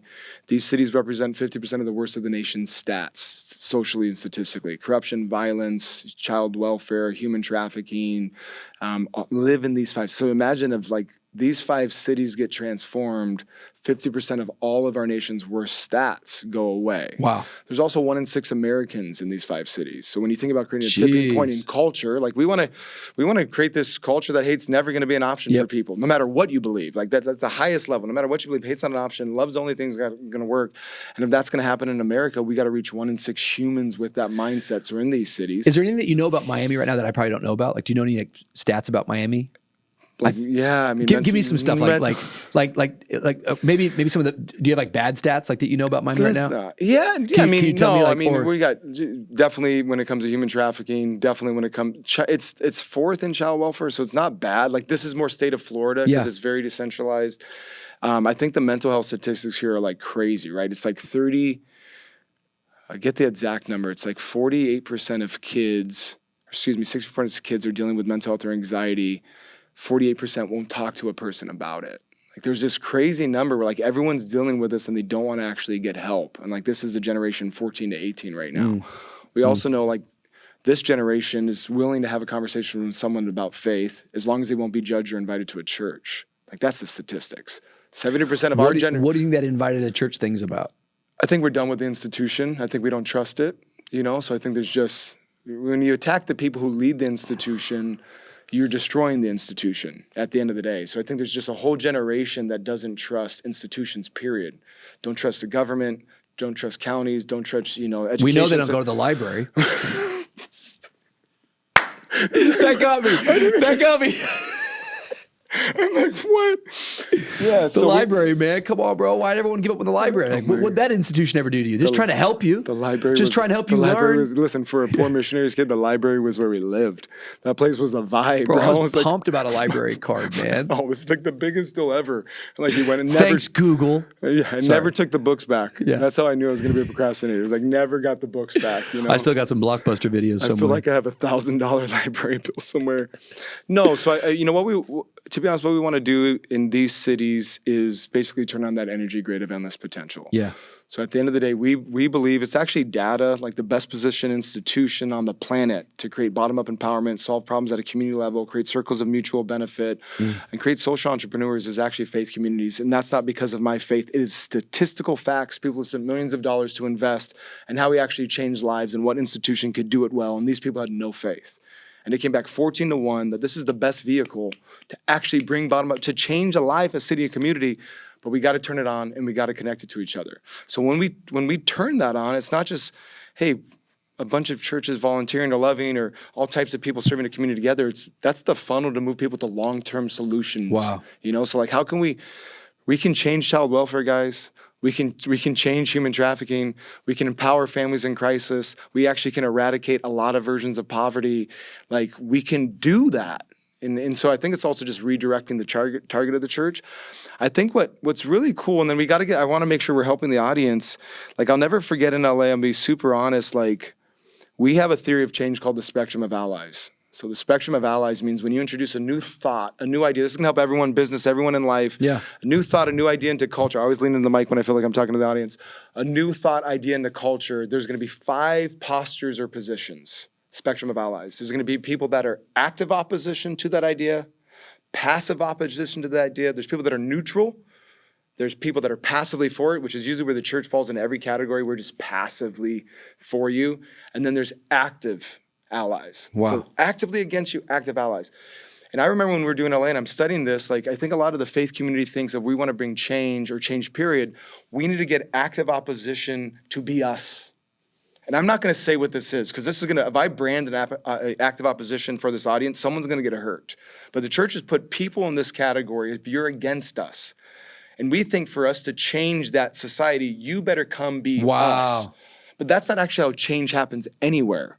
It literally change happens from moving active opposition simply to passive. And moving passive opposition to neutral, and neutral to passive, and passive to active. And it creates a flywheel of perspective.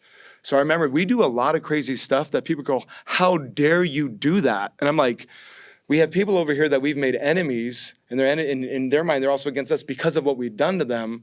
So like, we're going to take steps just to move them to passive. Like that might mean you never come to this side, whatever that side is, but we're just moving thought. Now here's what's crazy. So we're doing LA, and I'll never forget being like, hey, we want the world to see the church differently. We want to see them loving. So it's like we're trying to change the way the world saw the church. Because if you ask an atheist agnostic, hey, tell me about a Christ church or Christian, they're not going to say positive things. They're not going to say those are the guys who love no matter what. That is not our calling card, although we're supposed to be known for that. So we're trying to change that. And we get to the LA moment, I'll never forget. I felt God say, you're trying to change the way the world sees the church, but I need to change the way the church sees the world. Because the reality is the church has actually become active opposition to almost everyone. When Jesus showed up, he opposed 2 things, religion and the enemy. That was it. Everyone he was an ally to. Everyone he ran to their lowest point, their brokenness point, the most vulnerable point, honest point, and said, I am your ally. I'm not your enemy, and I'm just going to elevate you and activate you and come with me. Everyone. He only opposed religion and the enemy. But the church at some point, we became active opposition to humanity. Groups of people, names of people, identifications of people, and somehow we're going, no, we're actually against you. And I feel like, to be honest, what we really want to do is change. And when people who don't have any faith hear that, they're down with the church being involved because they also think the church should change the way it sees the world. With openness and tenderness and kindness and gentleness. And we've made opposition of political parties, of people groups, of ethnicities, of identities. We're supposed to be the ally to everyone. That's our job, right? I find it interesting when I'm thinking about that whole, I think a real life example right now of this is like the He Gets Us campaign. And I don't know a tremendous amount about it, but I know some of the families and names that are behind it that have done a whole lot of good collectively for the body of Christ and just for faith in general, in evangelism, humanitarian aid, the Green family, for instance. It's like these guys have done great humans. Yeah, I mean, I like that idea of like just a different level of extreme generosity, radical generosity. The point is, I'm not even here to endorse whatever He Gets Us is. But from what I understand, He Gets Us is just trying to sort of use what you're suggesting here on the allies, which is like take people that are actively opposed and not move them to becoming passionately know the whole truth and doctrine of Jesus. I think they're just trying to bring Jesus into a conversation around the Super Bowl. And to be honest with you, it seems like they've done that. For the most part, there hasn't really been much opposition except for in the church. Our friends. It's like our friends. And I think, once again, I try to understand where the church is coming from with the criticism, and I get parts of it, but those are those kind of moments for me where, like, I could give you different people in my life that are so far from God, that know me personally. Like, I could use family members, to be quite honest with you, that know me, love me, but they are not listening to me. They're not going to walk into my church. Ever. Yeah, ever. Ever. But what I love about the idea of, like, the body of Christ and the different gift mixes and the different callings and the different purposes, it reminds me of, like, Paul. It's like, I become all things to all men that I might win one. Jesus calls fishermen and says, now come follow me. I will make you fishers of men. I'm telling you, fishing in the Atlantic deep sea is different from being at Lake Martin in Birmingham with a rod. Great references, by the way. I mean, these are stunning fishing references. In the Pacific Ocean off the beach trying to... It's all a different tactic, strategy, different bait. Why can't we understand that we need a lot of lines in the water? We need a lot of different strategies, personalities, people. One of my really good friends is a guy named Tim Ross. Like, I love Tim. His podcast, what they talk about, it's totally different from anything I'm going to do on Sunday morning. Ever. He gets a lot of criticism, and I'm always kind of confused. I'm like, man, he's going to a depth, and he's willing to talk about some things that I'm probably unwilling to do it. I don't think that way, talk that way, but I'm so grateful that he's out there in a space that my cousin or might click on and go, oh, this is a reference point that I think can be the breadcrumbs back to Jesus. And there is this idea of growing in grace. And there is this idea that I meet Jesus and I journey with Jesus and he sanctifies me. So I'm not even trying to criticize everyone. I just love some of this thread that we've got onto, talking through calling, talking through maturing, your journey, how you're doing what you're doing. I'm a supporter of it. I love it. And I think that we just need more in the body of Christ that can have hopefully a bigger perspective and allow people to probably go fish is probably the way that that's probably the analogy I would kind of land on. Maybe, and maybe here's the challenge for everyone's a leader, whether you feel like a leader or not, someone's following you. Yeah. So everyone's a leader. But for spiritual people, leading spiritual things, church leaders, pastors, how are you going to fail this year? Not morally, but in an attempt to love people bigger and better. Like, at the end of the day, we're playing... I want to be so careful talking about our friends. I feel like we're just playing a very safe game because we're trying to win in a definition, but not try. So for the reason why I love Elon, it's playing the game not to lose, not playing the game to win. Exactly. And I remember when we came to America, right, which made no sense. We had never done a conference in America. It made no sense for us to be here. The question we asked is not what could we do if we didn't fail, is what must we do that's worth failing for? We might lose the money, the org might be gone, we might lose the reputation, it might not happen, but what must be tried? And the thing that I love about Elon, I study that he's just a disruptor, he's an innovator, is this guy runs to build rocket ships that are gonna possibly explode so he can learn to build the right one. It's not like we're gonna take forever to get this out. It's like, we gotta get to Mars, we have to figure this out, and we're gonna run quickly to failure to figure out what success will be, figure out what will work. And I don't know many leaders out there that, I'll tell you, when we do campaigns, we have 1,000 targets, and we usually only hit 700. No one knows we've missed 300 targets because we have 700 targets that are so big, it's awesome. But there's 300 different variables and verticals we've tried that failed. So then and you're just trying to hit more targets. But as a leader out there, I want to challenge you, what are you going to do that you could fail doing that you must try? And how are we not running toward those moments? Right now we're going, what's the model that works? And let's go build that model. And it's like, no, but go ahead, build that model. But there's got to be a bunch of new things we're trying, new efforts we're looking at, new models, new methods, new verticals to love people, to help people, to serve people, slow pace, long format. You got to try all of it. And I think everyone's just going, I don't want to fail because their definition of success is not obedience. So I don't want to fail. So I'm just going to do what I think is going to work. And we're like, man, I just want to try. because what we're doing is technically not even statistically working.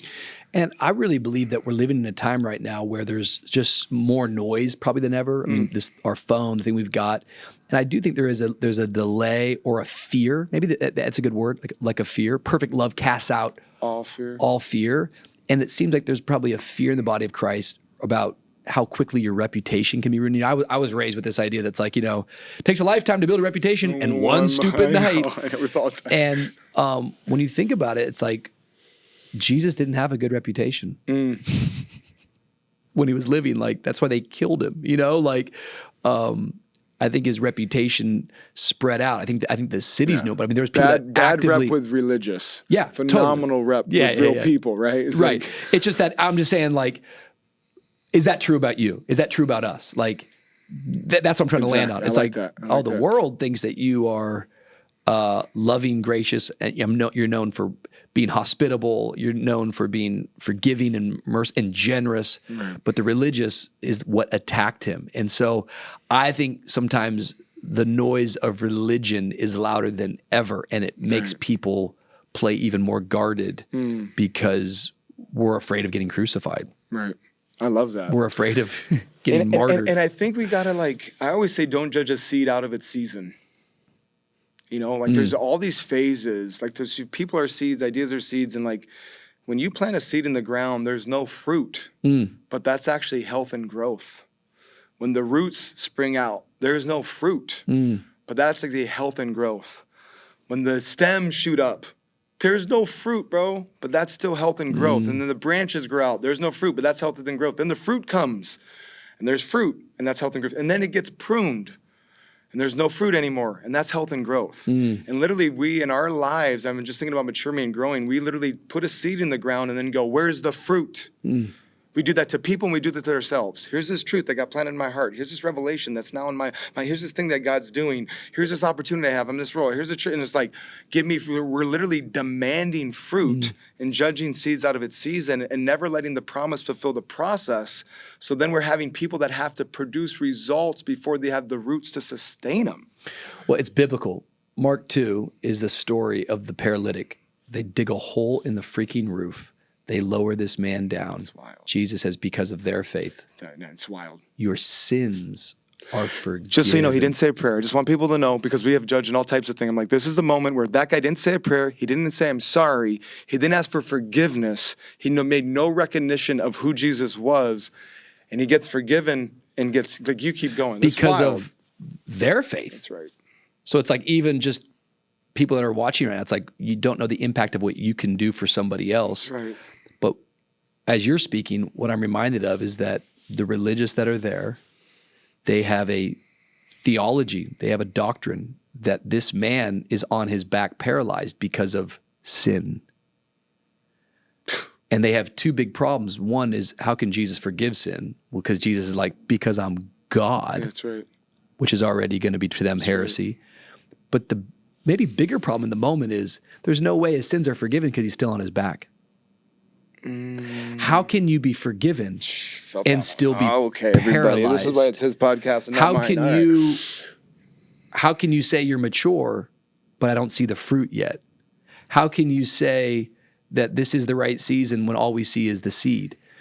And the point was that Jesus was making is that, hey, he is forgiven and he's still on his back, but just to prove to you who I am, get up and walk. But the order is still there, even though it's momentarily.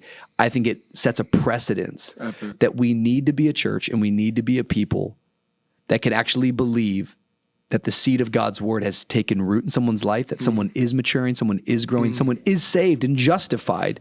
However, they have not been sanctified. Maybe they're not walking yet, but can we be a people that celebrate a miracle in progress, a miracle in motion, sanctification beginning? And I just think, from a pastoral standpoint, I want to have that heart. Of course, there's different degrees. Who's going to preach on the platform on Sunday? Who's on the staff? We've got to see marks of maturity. But man, collectively, from afar, I don't know you. let us be a people that Jesus go. took the quickest route. I mean, he took the quickest route to risk on people. Yes. Hey, you meet me. I haven't died yet. Go do what I'm doing. Go share it. Like that was the fastest route to risk on people. The church just goes very slow. Yeah. Why did growth tracks work? Reduce membership from 12 months to 2 weeks to 4 weeks. It's just a quicker route to risk on people. Yep. And like I want the model where it's like, who are we? Like when someone said Jed talk, I shouldn't have. Still shouldn't be here. Like, but someone. I like when you talk. But I'm saying earlier, I mean, ever. Like, no, I apologize for you for many of our early Credit. What was the other beginnings. one I liked a lot today about credit or on the who gets the credit or control? Oh, I like all your alliterations, Rouge, man. No, but it's like someone took a risk on us. Like even when we hire staff, like not all of them are what you want them to be. And it's like, man, you weren't when you wanted to be. Like someone took this little risk on you. Here's what I will say. So we're going to preach for a second. What's amazing about it's so I pray people get to this moment in the story because it's, we're quite a minute in. What I love about the picture you just shared too is there's a roof being ripped apart. We do know contextually that roof was probably made from sticks and mud and dirt. It was not wood.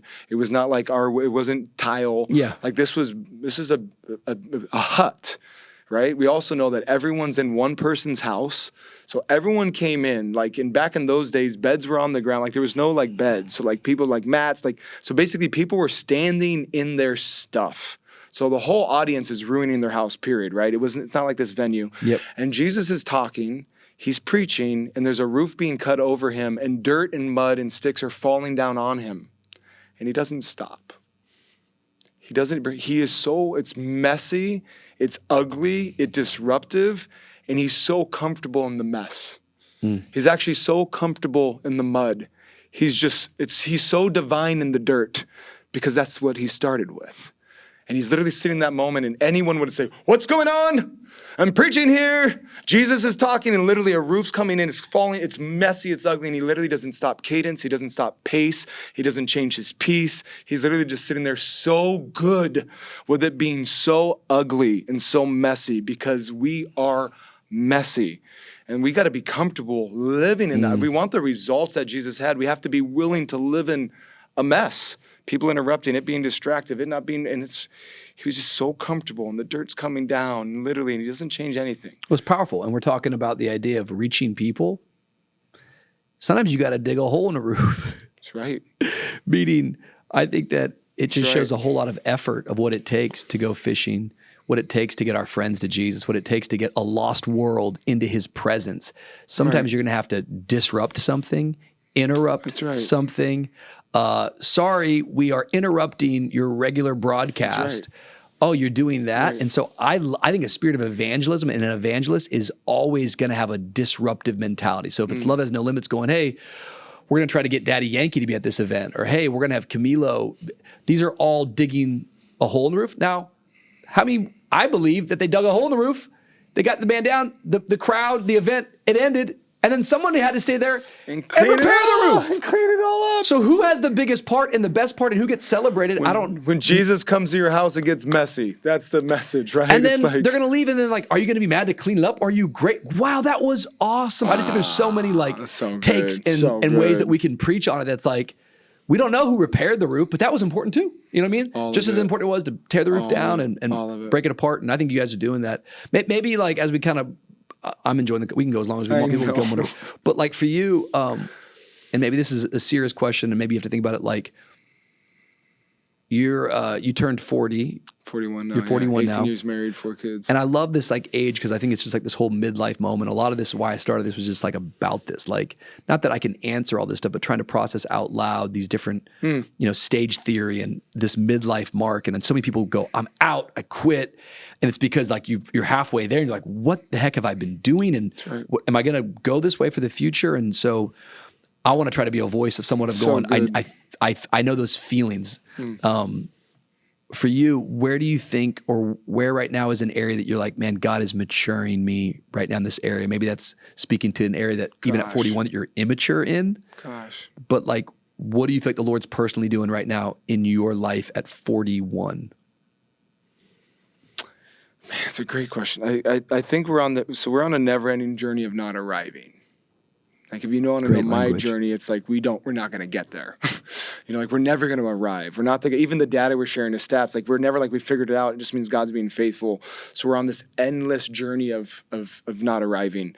I think probably a really phenomenal question, because it's like if I was to actually answer it personally, it's like I think God's like learn other languages. I'm not talking about like Spanish or French. Like I feel right now when it comes to people of faith, especially leaders of faith communities, like the people we listen to and learn from are only experts in faith. They're not experts in platform technology or, blockchain or investments or, any real estate. They're not experts in that stuff, even like mindset or leadership. And we're afraid to learn outside of our lane because, I don't know, I think we're going to get lost, right? Like that's what people are doing. I can't listen to them because I may take this journey. And I'm like, we are supposed to be like trilingualists. Like I think right now what God's saying is, hey, you got to learn all these different languages. Like I'll never forget, I'm meeting with, I'm not even going to say his name. It's like the second wealthiest family in America. And I'm sitting with this guy and he goes, do you know the second law of thermodynamics? And we're talking about the church, and this is not a believer. And I'm like, yeah, of course. I was like, no, I don't know the second law of thermodynamics. And he's talking about like closed systems. And like if there's no input or output of a cell, like it becomes in chaos. And he was actually using it to describe the church. He's like, the church literally is a echo chamber of amens, and that the only other people that are speaking to this circle is the church, and their data's not getting out to other people, and their data's not getting into them. And like the encouragement for me, like you're gonna grow, is like pick up, like I'm reading a book right now called Quantum Supremacy. Like my wife's like, what the heck are you reading? I was like, I don't know, I'm learning another language. And then when you actually learn this language, I can translate what I know to this world, or I can translate this room to that room. Like half of our journey is just translating audiences. This celebrity to this church member, to this entrepreneur, to this government leader, because no one speaks the same code and you're all, you all don't like each other. And we're like, learn these other languages. And then when you actually learn this language and you apply it with a scriptural lens, it's wild. It's like personally, I just feel God's like giving the invitation to go, you got to learn to speak some other languages. And that means you're going to have to read some other books. That means you got to get out of this lane. Like, I've read I'm studying movements and Mandela and Gandhi and MLK and like all these different things that it's not the Bible. What I've learned is all absolute truth is divine truth. Anything that's absolutely true is divinely true. It's a God's truth. So anytime you're pursuing to learn and you find absolute truth, you're finding a version of God's truth that might just not be living in Scripture. I find that fascinating. Weird answer, sorry. No, it's a great answer, because I think that maturing is about growing. It's about becoming. And you don't mature into a new identity. You know who you are in Christ. That becomes the foundation. And then as he leads you and guides you towards your calling, you're going to have to learn new things on the journey. I think about the story of Daniel being stolen from Judah and taken to Babylon. And you see in Daniel chapter 1 that the king, I believe it's Nebuchadnezzar, prescribes for him, changes his name because he's trying to change his identity. However, what's really funny that theologians talk about is that every time that Daniel ever wrote the name Belteshazzar, he would misspell it. That's dope. And they found it as if to say, hey, wink, wink, you can change my name all you want, but I know my identity. Some really good content, gentlemen. What's powerful is that he is eating from the king's table, but you'll notice in Daniel chapter 1 that they were given all of the Babylonian literature. Because speak that language. Nebuchadnezzar was saying, I want you to understand the culture and the value system of Babylon. What's interesting is that Daniel, he cooperated, but he did not compromise. He cooperated. He didn't say, oh, I won't read your books. I won't learn your language. He had one area which was like, hey, I can't eat that food. And he didn't even do it in a rebellious way. He actually requested it, which I think is just a powerful concept for all of us. He requests to this foreign king, hey, can I not eat your food? The reason why was because he was under the law, and that food it wasn't kosher, as well as it had been offered to other gods. So there was a conviction status going, this is crossing a line for me. I know my conviction. But then he also even made a deal. It's like, let me eat the way that I'm going to eat, and let's see who's better on the other side of it. But I find it fascinating because I think when you know who you are, when you know I'm Daniel and I'm a king's kid, I can preach all that, you know what I'm saying? King's kid. I can learn this literature, And all that it's going to do for me is help speak your language to influence you. Daniel, I think, served 4 different Babylonian kings. John Mark Comer uses this language that he was, or maybe it's John Tyson, that the creative minority. How do you influence a culture where you're not the majority? And by the way, Christians, we are not the real majority. We are living in an archetype in America, which is a Babylonian spirit and empire. And you're going to have to go back to some of these blueprints of different times of going, how do I cooperate but not compromise? How do I influence? And so when you start speaking about that, I'm like, yeah, like if you're going to mature in the spaces that you're going into, you can't go and raise money from this NGO if you don't actually understand their thinking and their mindset. It doesn't mean that you have to get lost in it and go, I've changed and lost my faith. I think that through this time and through this journey at 41 years of age of following Jesus, you know who you are as a child of God. You know what you believe. And now let me learn so that I can even learn to grow, but also learn to influence. Yeah, I really love encouraging people listening to pick up another language and just understand, right? And it's gonna correlate. I also think probably when you ask the question, where are you maturing? I feel like so much of life in my old model was a climb, and now I actually think it's a fall. Which I don't know if this is even theologically accurate. You're correct. Like I'm just being honest. Like I go, like we're trying to climb to get somewhere, and we think the hardest thing is holding on to what we're pursuing. But for me, I think the hardest thing is actually letting go. And like if I think about my journey with Jesus, I haven't been climbing. I've literally been falling. It's been trust.